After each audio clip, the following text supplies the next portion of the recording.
പാലക്കാട് നിന്ന് തുടങ്ങാം. പാലക്കാടേക്ക് വരും. നമുക്കറിയാം എല്ലാ മുന്നണികളും വിജയപ്രതീക്ഷ വച്ചു പുലർത്തുന്ന ഒരു മണ്ഡലം. കടുത്ത പോരാട്ടമുണ്ട്. ചില വോട്ട് ധ്രുവീകരണം അത് ഏതൊക്കെ രീതിയിലേക്ക് പോകുമെന്ന ആശങ്ക നിലനിൽക്കുന്ന ഒരു മണ്ഡലം കൂടിയാണ്. അപ്പോൾ എന്തായാലും ഈ മണ്ഡലത്തിലേക്ക് എത്തുമ്പോൾ തങ്ങൾ വിജയിക്കുമെന്നാണ് മൂന്ന് മുന്നണികളുടെയും അവകാശവാദം.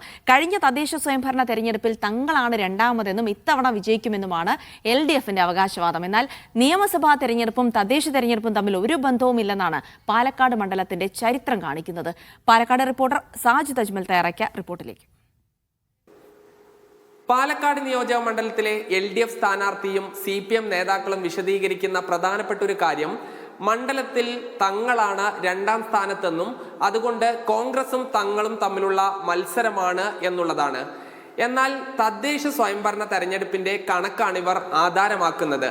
ഇക്കഴിഞ്ഞ 2025 തദ്ദേശ സ്വയംഭരണ തെരഞ്ഞെടുപ്പിന്റെ കണക്ക് വെച്ചുകൊണ്ടാണ് തങ്ങൾ രണ്ടാം സ്ഥാനത്താണ് എന്ന് പറയുന്നത്. എന്നാൽ തദ്ദേശ സ്വയംഭരണ തെരഞ്ഞെടുപ്പിന്റെ കണക്കും നിയമസഭാ തെരഞ്ഞെടുപ്പിന്റെ കണക്കും പാലക്കാട് മണ്ഡലത്തിൽ വലിയ അന്തരമുണ്ട്. ഇതിൽ ഒന്നാം സ്ഥാനത്തുള്ളത് UDF ആണ്. 52,128 വോട്ടുകളാണ് ലഭിച്ചത്. 38.38% UDFന് അന്ന് ലഭിച്ച വോട്ട്. LDF തന്നെയാണ് രണ്ടാം സ്ഥാനത്ത്. 45,040 വോട്ടാണ്. 33.16% LDFന് ലഭിച്ചത്. അന്ന് മൂന്നാം സ്ഥാനത്താണ് BJP ഉള്ളത്. ഈ കാണുന്നത് 2025 തദ്ദേശ സ്വയംഭരണ തെരഞ്ഞെടുപ്പിന്റെ കണക്കാണ്. ഈ കണക്ക് പ്രകാരം UDF ആണ് ഒന്നാം സ്ഥാനത്ത്.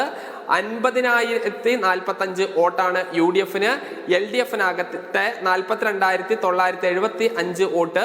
BJPക്കുള്ളത് 38,480 വോട്ടുകളാണ് ഉള്ളത്. 2021 നടന്ന പാലക്കാട് തെരഞ്ഞെടുപ്പിന്റെ, അതായത് നിയമസഭാ തെരഞ്ഞെടുപ്പിന്റെ ഒരു റിസൾട്ടാണ് നമ്മൾ പരിശോധിക്കുന്നത്. അന്ന് ഷാഫി പറമ്പിലിന് ലഭിച്ചത് 54,079 വോട്ടാണ്. 38.6% വോട്ടാണ് ലഭിച്ചത്. അന്ന് രണ്ടാം സ്ഥാനത്ത് വന്നത് BJPയുടെ ശ്രീധരനാണ്. നമുക്കറിയാം വാശിയേറിയ പോരാട്ടമാണെന്ന് നടന്നിരുന്നത്. 50,220 വോട്ടാണ് ശ്രീധരൻ അന്ന് ലഭിച്ചത്.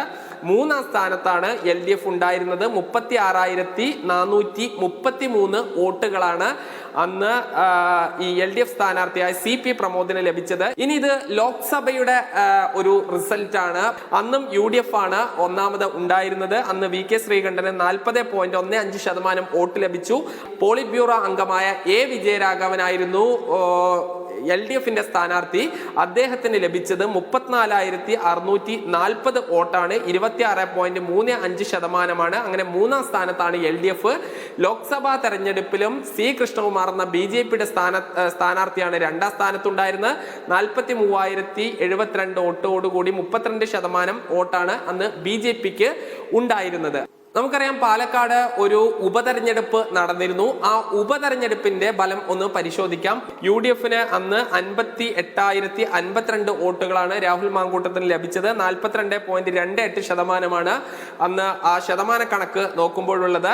രണ്ടാം സ്ഥാനത്ത് BJP ആണ്. 39,246 വോട്ടാണ്. 28.58% ഇതിലുള്ളത്. LDFന് ലഭിച്ചത് 37,156 വോട്ടാണ്. ഈ തദ്ദേശ സ്വയംഭരണ തെരഞ്ഞെടുപ്പിന്റെ റിസൾട്ടും അതോടൊപ്പം തന്നെ നിയമസഭാ തെരഞ്ഞെടുപ്പിന്റെ റിസൾട്ടും തമ്മിൽ വലിയ അന്തരമുണ്ട് എന്നുള്ളതാണ് പാലക്കാട് മണ്ഡലത്തിൽ നിന്നുള്ള കാഴ്ച.